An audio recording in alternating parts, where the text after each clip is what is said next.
ito kasi alam ko yung marami sa inyo ay sa mga nakakaraang mga araw ay hindi nila ako ma-interview kasi hindi naman ako talaga nagpapa-interview.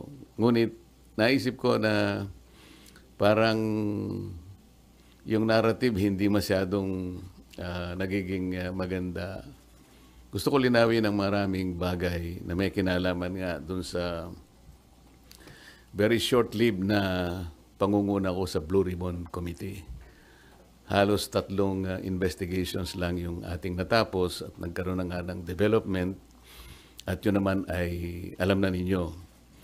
Ngayon, dahil nga dun sa mga pangyayari na yan, meron akong gustong mga issue na dapat ituwid. Gusto kong unahin yung tungkol dun sa punta nung Bryce Hernandez sa custodial investigation sa Camp Crame. Sapagkat kung alam naman ninyo, yun ay na-cite natin in contempt dahil nga sa tahasang pagsisinungaling niya, harap-harapan, ipinakikita na namin sa kanya mga dokumento, pati nga yung ginagamit niyang mga peking IDs na inisyu ng LTO. Pero ganun pa rin ang pagkakatanggi-tanggi niya. Napilitan kami na i-contempt siya at nailagay nga siya sa custody ng ating Sergeant at Arms. Kalaunan po nung ako po ay mapalitan na bilang chairman ng Blue Ribbon Committee, ay bigla nga pong hiniram yata si Bryce Hernandez ng ating House of Representatives. Ngunit nalaman ko na hindi naman siya ibinalik sa dating legal custody na dito nga sa ating Senado. Ang tinatanong ko po sa ating Senate President,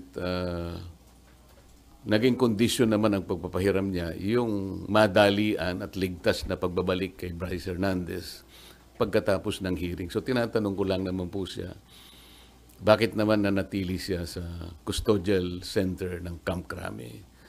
Ang sagot po niya, alam na rin po ninyo, yun ay request ng Speaker ng House of Representatives.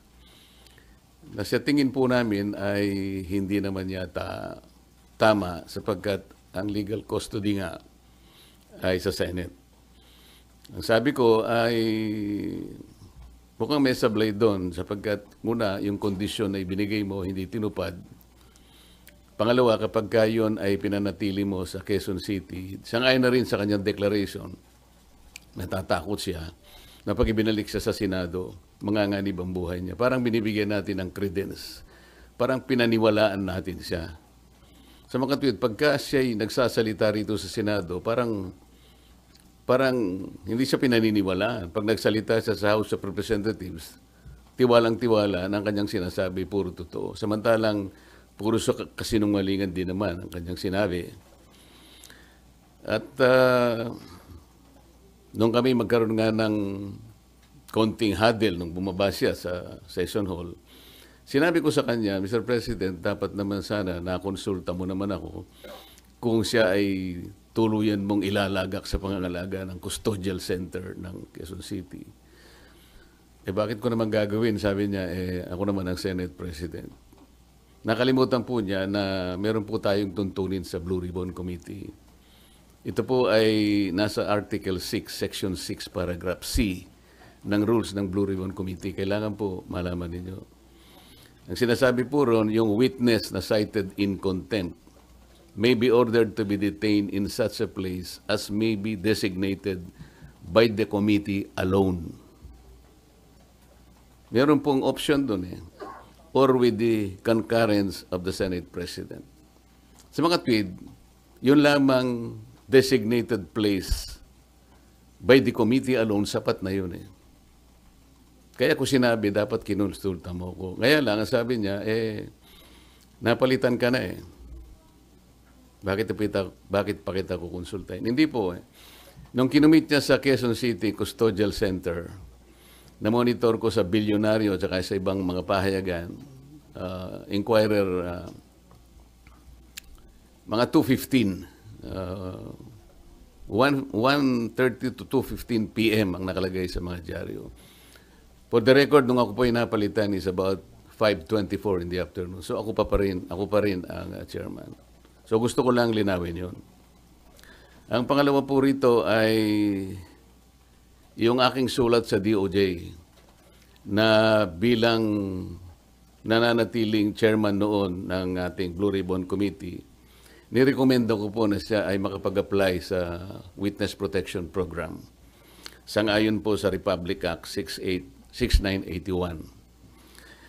Kasi po sinasabi rin po sa Section 4 na sinasabi na sa kaso ng legislative investigation in aid of legislation, yung witness po, upon his express consent, ay pwede siyang ma-admit into the program upon the recommendation of the Legislative Committee where his testimony is needed.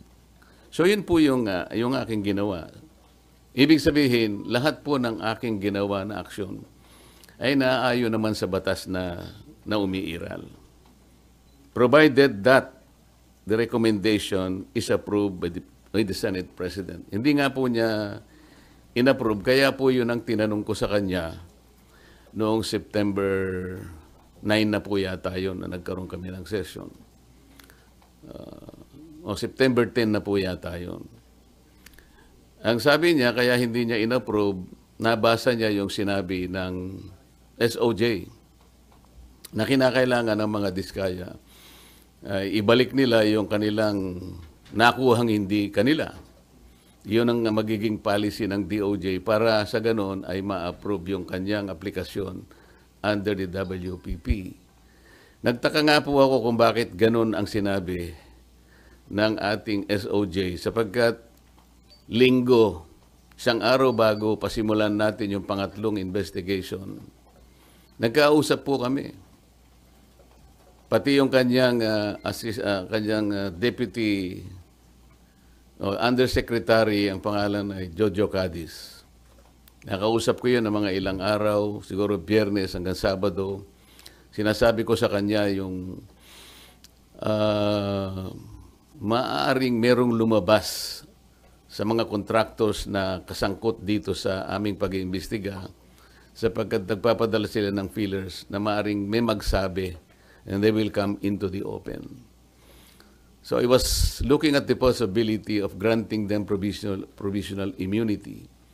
Ang sabi naman nung Yusek Cadiz, mabuti po kanya i-repair ko rin sa ating SOJ. Sabi ko, tama-tama yan.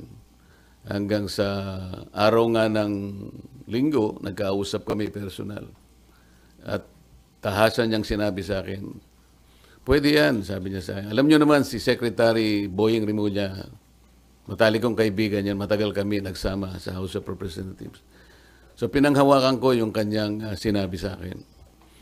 Alam mo naman kanya, ang Senado ay kabatakan natin yan, lalong-lalo na sinusulong natin yung Whistleblowers Act. Sige, kanya, panindigan natin yan. So matibay po yung aking paniwala, malakas ang aking loob, kaya sumulat nga ako at inirekomenda ko nga na siya mapasa ilalim itong mag-asawang diskaya sa Witness Protection Program. So ako'y nalulungkot kung bakit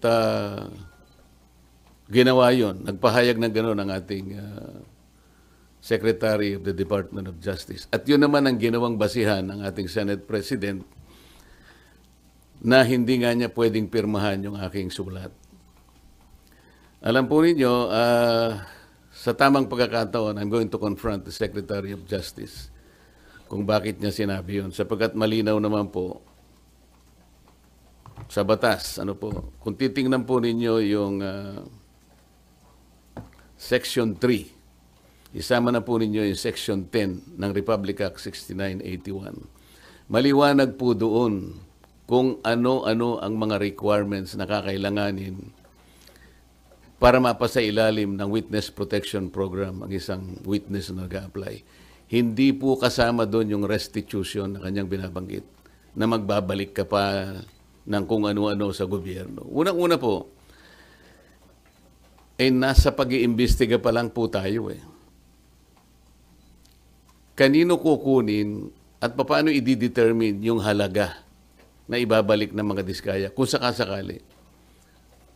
Wala po sa tuntunin ng batas.